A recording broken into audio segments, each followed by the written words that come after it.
भारत और तुर्की के बीच संबंधों ने हाल ही में एक नया मोड़ ले लिया है। एक ओर जहां दोनों देशों के बीच व्यापार और सांस्कृतिक रिश्ते लंबे समय से चले आ रहे हैं, वहीं दूसरी ओर रिसेंट घटनाओं के चलते तुर्की और अजरबैजान के खिलाफ भारत में एक प्रकार का सामाजिक बहिष्कार देखने को मिल रहा है।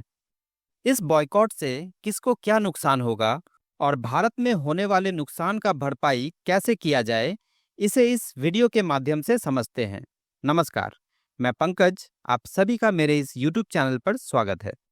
2024-25 के अप्रैल से फरवरी के बीच भारत ने तुर्की को लगभग 5.2 अरब डॉलर का निर्यात किया, जबकि 2023-24 में यह आंकड़ा 6.65 अरब डॉलर था।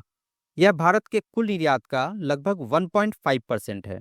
वहीं भारत ने तुर्की से 2.84 अरब डॉलर का आयात किया, जो 2023-24 में 3.78 अरब डॉलर था।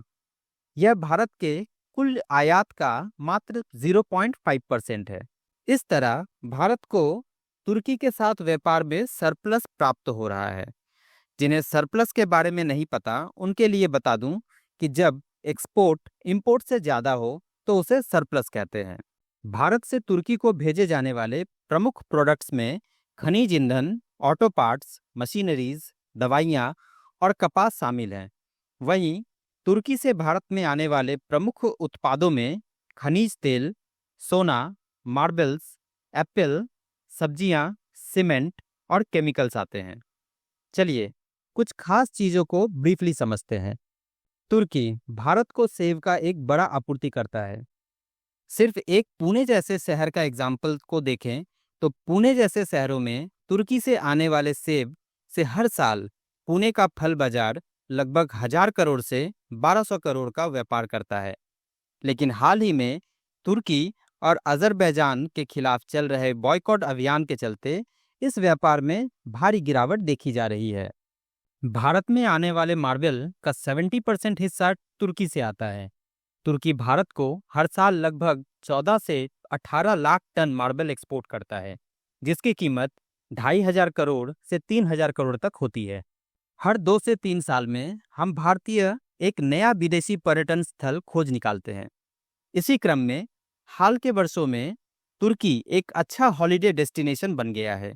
आइए एक एग्जाम्पल से समझते हैं कि इंडिया कितने रुपए का बिजनेस तुर्की को टूरिज्म में दे रहा है। सबसे पहले तुलना करते हैं भारतीय रुपए और तुर्की लीरा के बीच। एक तुर्की लीरा 2.19 भारतीय रुपए है।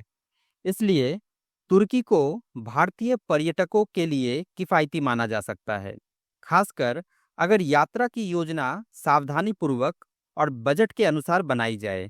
एक 7 दिवसीय यात्रा की लागत लगभग 1 लाख से 1.5 लाख प्रति व्यक्ति हो सकती है, जिसमें फ्लाइट, ठहरने और गतिविधियों का खर्चा शामिल होता है। कुछ रिपोर्ट्स के अनुसार वर्ष 2024 में लगभग 3.3 लाख भारतीयों ने तुर्की की यात्रा की। अगर हम मिनिमम राशि 1 लाख रुपए प्रति व्यक्ति मानकर गणना करें तो कुल खर्च आता है, अरे ये तो बहुत ही ज़्यादा है, लगभग 3,300 करोड़ रुपए। ये एक बहुत बड़ी राशि है। लेकिन अब इस क्षेत्र को भी झटका लगा है। भारत में तुर्की और अजरबैजान के खिलाफ चल रहे बॉयकॉट के चलते इन दोनों देशों की यात्रा में 60% तक की कमी देखी गई है और 250% तक रद्द की गई फ्लाइट बुकिंग सामने आई है। भारत की कई कंपनियां तुर्की में सक्रिय हैं, खास करके ऑटोमोबाइल, दवा और आईटी सेक्टर में। वहीं तुर्की की कंपनियां भारत में इंफ्रास्ट्रक्चर और इंजीनियरिंग के क्षेत्र में कार्यरत हैं। वर्ष 2017 में भारतीय कंपनी महिंद्रा एंड महिंद्रा ने तुर्की की ट्रैक्टर निर्माता कंपनी का अधिग्रहण किया था। आज तुर्की में लगभग 150 भारतीय कंपनियां हैं जो करीब 5,000 लोगों को रोजगार देती हैं। हाल के वर्षों में तुर्की बॉलीवुड फिल्मों की शूटिंग के लिए एक लोकप्रिय स्थान बन गया है।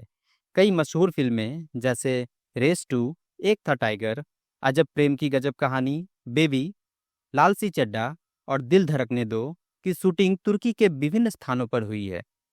इससे न केवल पर्यटन को बढ़ावा मिला, बल्कि दोनों देशों के बीच सांस्कृतिक आदान प्रदान भी हुआ।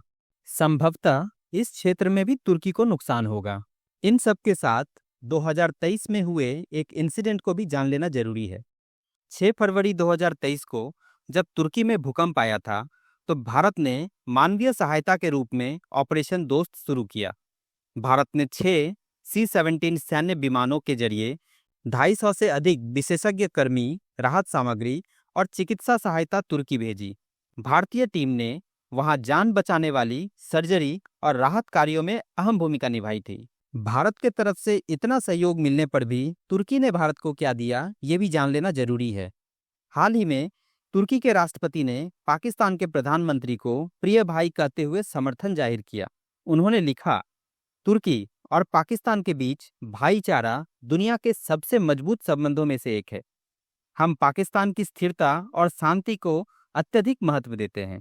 यह बयान भारतीय जनभावनाओं के विपरीत माना गया, जिससे तुर्की के खिलाफ सार्वजनिक आक्रोश और तेज हो गया। जैसे हम कहते हैं कि दुश्मन का दुश्मन दोस्त होता है, उसी तरह यह समझना चाहिए कि दुश्मन का दोस्त भी दुश्मन होता है। अभी तक के एनालिसिस से ये तो समझ में आता है कि हाल ही के घटनाओं के वजह से तुर्की को बहुत ज़्यादा नुकसान होगा, पर थोड़ा बहुत नुकसान भारत को भी होगा। यदि भारत तुर्की से आयात किए जाने वाले प्रमुख उत्पादों के विकल्प की तलाश कर रहा है, तो कई अन्य देश ऐसे हैं जो समान गुणवत्ता और मात्रा में वही वस्तुएं भारत को प्रदान कर सकते हैं। मार्बल का कुल खपत का 70% जो कि तुर्की से इंपोर्ट किया जाता है, वो भारत चाहे तो इटली, स्पेन, ईरान, वियतनाम से इंपोर्ट किया जा सकता है। वियतनाम का मार्बल काफ़ी सफ़ेद और बहुत ही प्रसिद्ध है। ईरान का मार्बल थोड़ा सस्ता भी है और विविध प्रकार के रंगों का है।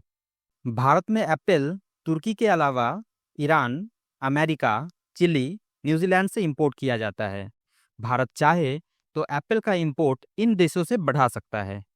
इसी तरह से बाकी चीज़ों का भी विकल्प देखा जा सकता है, और मेरा मानना है कि भारत सरकार भी इसी तरह के विकल्पों को स्टडी जरूर कर रही होगी।